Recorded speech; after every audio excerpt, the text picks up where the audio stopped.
हम तमाम को एक मौका दिया कि हम ऐसी टीम तैयार की है जो बिहार में जाकर भी काम करते हैं। अल्लाह ने हमारे अराकीन में इतनी काबिलियत दी है जो हैदराबाद से बिहार जाते हैं, हैदराबाद से बंगाल जाते हैं, झारखंड जाते हैं। झारखंड में कामयाबी नहीं मिली, इंशाअल्लाह ताला आप देखेंगे आइंदा असम्बली इलेक्शन में झारखंड से आपका रुकनी असेंबली कामयाब होगा इंशाअल्लाह ताला। मैं सिर्फ जज्बात में लाने के लिए नहीं करूंगा, मेहनत करेंगे, जुस्तजू करेंगे, खून पसीना बहाएंगे, खूब मेहनत करेंगे। क्योंकि जहां तक मेरी बात है, मैं मानता हूं, मुझे कामिल यकीन हूं कि मैं इस जमात के लिए काम कर रहा हूं, मैं मजलूमों और गरीबों के हक के लिए काम कर रहा हूं। मैं कोई नेक आदमी नहीं हूं, मगर मुझे मालूम कि ये मैं जो काम कर रहा हूं इंशाअल्लाह अल्लाह सुब्हानहू तआला अपने हबीब के सदक़े में हमारी इन कुर्बानियों को कबूल करेगा। और जब हशर का मैदान होगा, हम तमाम इंशाअल्लाह ताला मजलिसी साथ रहेंगे उन तमाम बुजुर्गों के साथ। हमारे अमाल में क्या होगा वो अल्लाह जानता है, मगर अल्लाह ये भी देखेगा कि हाँ, ये किसी गरीब मजलूम की आंख से आंसू बह रहे थे, तो ये मजलिसी ने जाकर उस गरीब से कहा कि हिम्मत मत हार, हम तेरे साथ हैं। अल्लाह जरूर ये देखेगा कि नामसाइब हालात में भी हमने जालिमों से मुकाबला किया। हमारे अमाल क्या रहेंगे नहीं रहेंगे वो अल्लाह बेहतर जानता है, मगर मेरा कामिल ईमान और यकीन ये कि अगर असदुद्दीन अवैसी कामयाब होगा तो नबी करीम सल्लल्लाहु अलैहि वसल्लम के सदक़े और आपकी शिफात की वजह से कामयाब होगा। आज हम इस मुकाम पर हैं, अल्लाह ने हमको मुकाम दिया है, इसका इस्तेमाल करना है। और हम इंशाअल्लाह ताला आज आप देखेंगे अहमदाबाद में इम्तियाज जलील को मैंने ऑब्जर्वर बनाया, बड़ी मेहनत की इम्तियाज साहब ने, खूब मेहनत की, बेचारों को कोविड हो गया, आप सेहतमंद हो गए। वारिस पठान जाकर अपनी तकारीर के जरिए, अपनी मौजूदगी के जरिए वहां पर अपनी मेहनत की। मेरे अजीज दोस्तों और बुजुर्गों, आज इंशाअल्लाह ताला गोधरा में, भरूच में, मुडासा का भी नतीजा आएगा। मेरे ख्याल से 1 घंटे, सवा घंटे, 2 घंटे में आ जाएगा। आप देखेंगे गोधरा में इंशाअल्लाह ताला हमारे 8 उम्मीदवार खड़ा किए गए। कोई ताज्जुब नहीं होगा कि अगर 8 की 8 मजलिस के कामयाब हो जाएंगे इंशाअल्लाह।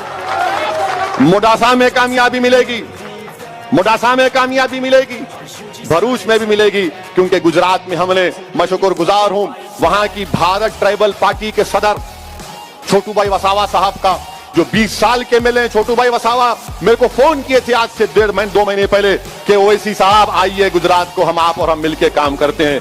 मैंने कहा जरूर आऊंगा छोटू भाई वसावा साहब, वो हमारे साथ हैं, हम उनके साथ मिलकर लड़ेंगे। हमारे मुखालिफिन बोलते थे गुजरात नहीं जाते, गुजरात क्यों नहीं जाते, क्यों नहीं जाते, हर बार बोलते थे, सुना होगा नहीं गुजरात नहीं जाते, क्यों नहीं जाते। मेरे भाई, हम सही वक्त पर सही फैसला लेते। ये सालारे मिल्लत ने हमको सिखाया, हमारे मरहूम कायद ने, कि सियासत कुछ नहीं है, सही वक्त पर सही फैसला लेना है। इन्हों आकर बहुत बोले थे ना सर्जिकल स्ट्राइक करेंगे, फुला करेंगे, पूरे बांकड़े पहलवान को हैदराबाद में उतारे थे। तो हम बोले ठीक है, इसका जवाब देंगे। आज जवाब मिल गया, अहमदाबाद की सरजमीन पर मजलिस गई है। सर्जिकल स्ट्राइक के माने ये है। अब सर्जिकल स्ट्राइक के माने बताता हूं आपको। मैं उस वक्त बल्दिया के इलेक्शन में कह सकता था, मगर मैंने नहीं कहा। सर्जिकल स्ट्राइक के माने ये है कि अहमदाबाद में जहां पर मुसलमानों की बस्तियां हैं वहां पर कोई डेवलपमेंट नहीं होगा। सर्जिकल स्ट्राइक का मतलब यह है, अहमदाबाद की सर्जिकल स्ट्राइक बीजेपी ने किया, वहां पर पीने का पानी नहीं आता, गंदी नालियां, मोरियां हैं, रोड नहीं है, कुछ नहीं है।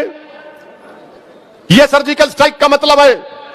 सर्जिकल स्ट्राइक का मतलब यह है कि जुहापुरा में पूरे अहमदाबाद के दवाखानों का कचरा लाकर डाला जाता था एक वक्त में, इसका मतलब सर्जिकल स्ट्राइक है। सर्जिकल स्ट्राइक का मतलब यह है कि गोधरा में एक ट्रेन की पटरी है, पटरी के इस पार सबका साथ, सबका विकास, और पटरी के उस पार क्योंकि मुसलमान रहता है वहां पर विनाश। मुडासा में भी यह हाल है। मेरे अजीज दोस्तों और बुजुर्गों, मुझे यकीन है कि इंशाअल्लाह ताला जनाब साबिर भाई साहब की क़यादत में ये जीतने वाले अराकीन बल्दिया जान तोड़ मेहनत करेंगे, और जो उम्मीद अवाम हमसे वाबस्ता की है हम उसको पूरा करेंगे इंशाअल्लाह ताला। ये मजलिस इत्तेहादुल मुस्लिमीन का मुख्तसर की रिपोर्ट आपके सामने रख रहा हूं बहैसियत एक जिम्मेदार मजलिस इत्तेहादुल मुस्लिमीन के। हाँ, उत्तर प्रदेश तो अभी बाकी है। आए थे ना यहां पर मोहतरम योगी, आए थे ना, और माशाल्लाह जहां जहां गए उन्होंने हारे। उन्होंने होम मिनिस्टर अमित शाह आए थे चार मीनार पे, हमने कहा हमने मोहम्मद गौस को छोड़ा, वहां पर 6000 से सीट निकल गई।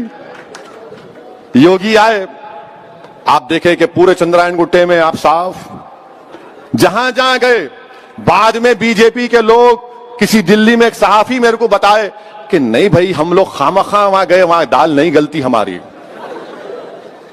दाल इसलिए भी नहीं गलती क्योंकि मजलिस सिर्फ एक का काम नहीं करती, मजलिस सबका काम करती है। मजलिस ये नहीं देखती कि सामने वाले का मजहब क्या है, मजलिस ये नहीं देखती कि मुसलमान है, हिंदू है, सिख है, बंगाली है, दलित है, बैकवर्ड क्लास है, गंगा पुत्रा है, या मुनूर कापू है, या मुदिराज है। मजलिस देखती तुम आए काम के लिए, अल्लाह ने हमको मुंतखब किया काम करने के लिए, हमने काम किया। आप कोई सवाल करेगा तुम यहां पर तो हरा दिए बीजेपी को, वहां पे क्या हुआ, तो हम उनसे कहेंगे वहां की बात वहां के लोगों से पूछो, हमारे घर की बात हमसे पूछो। शायद अगर हम 10 बढ़ के लड़ते तो वहां पर भी टाइम टाइम हो जाती बीजेपी की। अब इंशाअल्लाह ताला मुस्तकबिल में हम सोचेंगे, मगर अल्हम्दुलिल्लाह रियासत तेलंगाना में पिछले कई बरसों से अमन रहा है और ये अमन बरकरार रहना चाहिए। मैं इसके लिए क्रेडिट दूंगा केसीआर की हुकूमत को, यहां के एडमिनिस्ट्रेशन को, यहां के पुलिस के जिम्मेदारों को।